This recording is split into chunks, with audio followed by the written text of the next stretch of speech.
Welcome back. It is mock peak week. We are 2 days out today. I am sitting around 141, 142 as my weight average. I picked up props for the photo shoot this week. I selected my outfits. Well, almost. I still have a few more things I need to pick out. Jewelry, figure out exactly what color I want to do my nails, things like that. But I'm excited. So welcome back. Welcome to episode 15. If you have been here for a little while, if you're new here, welcome to my channel. Maybe you've been seeing me share some things over on Instagram or over on Facebook and you're like, well, what the heck is this girl doing? Why does she keep posting pictures of her and almost no clothes? I will let you know in this episode.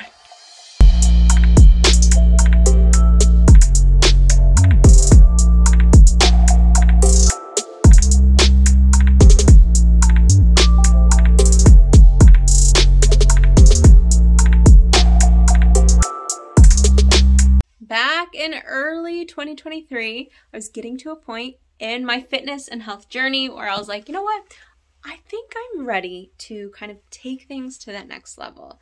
But I wasn't exactly sure what does that actually look like. Did I want to get back into my roots of powerlifting? Maybe those who, have known me for a while, that's what I used to dabble in as a competitive powerlifter. Or do I want to experiment with bodybuilding? I had been following bodybuilding since I've gotten into fitness back in 2014. And I particularly followed Alberto Nunez pretty closely for the last year. He's a natural bodybuilder. And I was like, I kind of want to try that. Like it's always appealed to me. It's kind of one of those like bucket list items that I'm like, if I don't do it now, like, am I ever going to do it?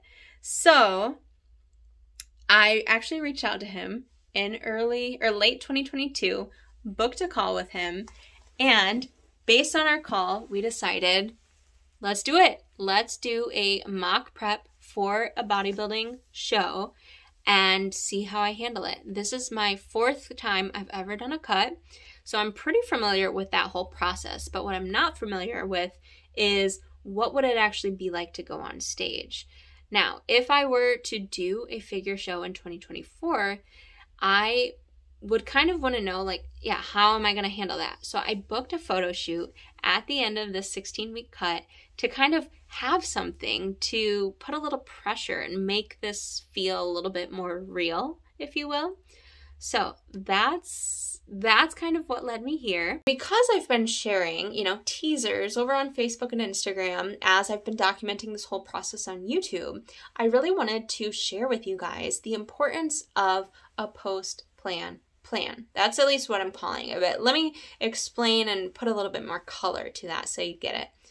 If you've been seeing my post and you're inspired and you're like, I want to take my fitness and health journey to another level. I maybe want to do a competition or I just want to live a healthier lifestyle. No matter where you are, there needs to be some sort of system in place to help you go from A to B, if you will. And like I said, this is the 4th time I've done a cut. After my 2nd ever cut, I got to a point where I had been pushing myself so much in the process that when I got to the end of that journey and I was ready to transition back into a more sustainable lifestyle, if you will, just find more balance in my life, go back to eating like maintenance calories. In hindsight, I realized that I had just pushed myself way too hard during that cutting phase. And when I came out of it, I felt like I did not have much willpower left or really ability to stick to the plan when I was transitioning out of that process. So I want to help you if you are transitioning into a new type of lifestyle or if you are in a process like me where you are dieting or maybe you are in a period of bulking and you're putting on size, strength, mass, and you're coming out of that. How do you actually do that in a way that, most importantly to me, feels good and that you love doing, but also that's going to be congruent with your long-term goals? When I started this cut, it was actually back in November. I didn't really start documenting it until January, but I kind of started behind the scenes and on my own clock or under the radar back in November. And I was eating basically at maintenance. I wasn't tracking my food at all. I was strength training about 4 times per week, and I wasn't doing any cardio. I did have a step goal. Where I am now, I track my food 7 days a week, strength train 4 to 5 days a week, cardio 2 to 4 times per week, and I have the same step goal as when I started, so there's no changes there. So to get from point A to point B hasn't been just an all or nothing, all of a sudden I've made all these changes in my lifestyle thing. It's been a stair-stepper gradual progression.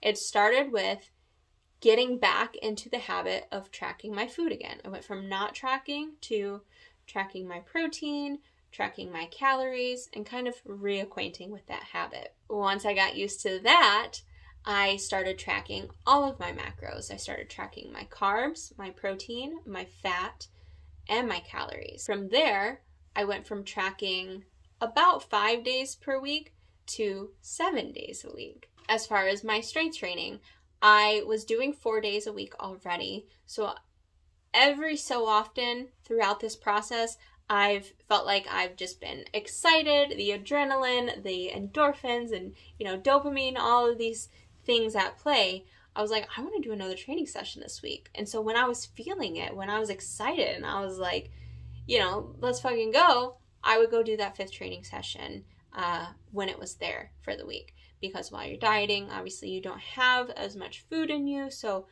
sometimes you can feel more fatigued, but there's also all these emotions at play. And so sometimes it's like, I'm ready to send it.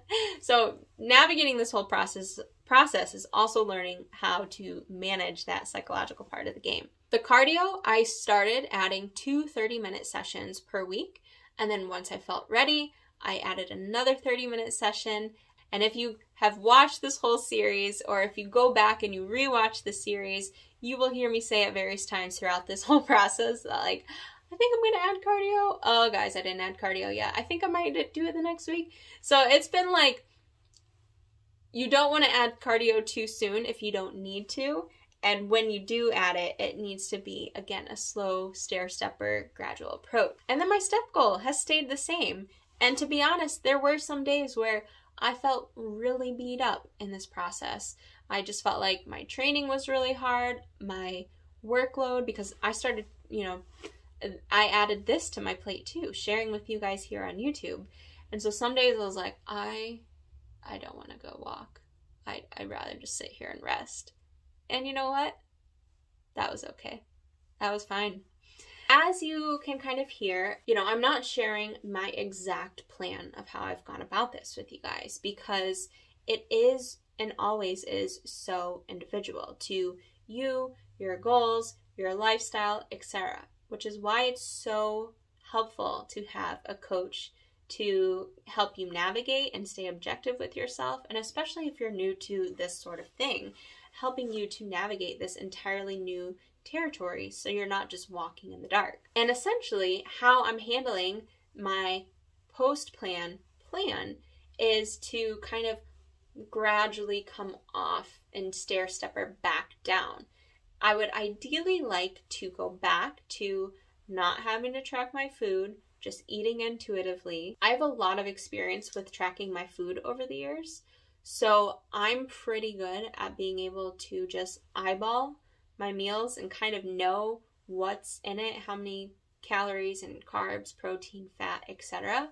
The scale can be a helpful tool, but it's also, it is just that. It's a tool. It's not meant to cripple you and become like a handicap, something you rely on forever. So I like being able to use it when I need it, but when I'm ready to step away from it, just be able to rely on my own knowledge. I'm a huge advocate for longevity in your movement practice or your fitness, whatever it is for you. So it's so important to find what you love doing. I love powerlifting and that heavy, intense, gritty side of me, but bodybuilding has always appealed to me. It's something that when I first got into my fitness journey back in 2014, it spoke to me. But I was like, I'm an athlete. I'm not here just for the aesthetic and, you know, trying to make my body look a certain way. It's all about performance for me. But as I've gone further into my fitness journey, I've really grown an appreciation for the artistry of bodybuilding. And, you know, I've always respected the sport because I knew it took a lot to be able to do what bodybuilders do. But going further into this cut with my training and with my diet and seeing more into the lifestyle of a bodybuilder, that respect has only grown. When I say there's an art to it, there's an art to being able to sculpt your body to look how you desire. There's an art to the posing in the sport and, you know, moving your body in certain ways and knowing what angles look good on you and, you know, different ways that you can shape your body to most accentuate your assets. Sounds kind of funny saying that. And there's also an art to the way that you move within your training, like just being so dialed in to a rep or making the movement look so graceful and smooth and effortless. Like, just there's been so many levels that I've grown to appreciate the art form that is bodybuilding, and there's an art to powerlifting, to weightlifting, to all of these things. I think if you're in a certain craft long enough, you really start to see that. But I wanted to share because bodybuilding to me, and you know, this is any sport, it's really just about finding what you love and letting it bring out the best in you, letting it bring forth your essence and your style and allowing it to give you more purpose to fulfill your highest potential. So I hope you listening, I hope you have found that. And if you haven't found that, I definitely recommend that you just, you know, this is what I always say with the pursuit of authenticity is stay curious, stay creative, stay hungry.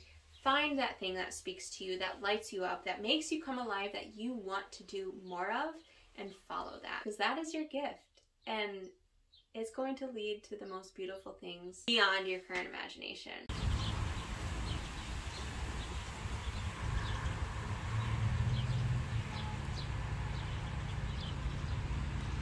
Thank you so much for tuning into this episode. Whether you're new here or you've been here for a while, it is much appreciated.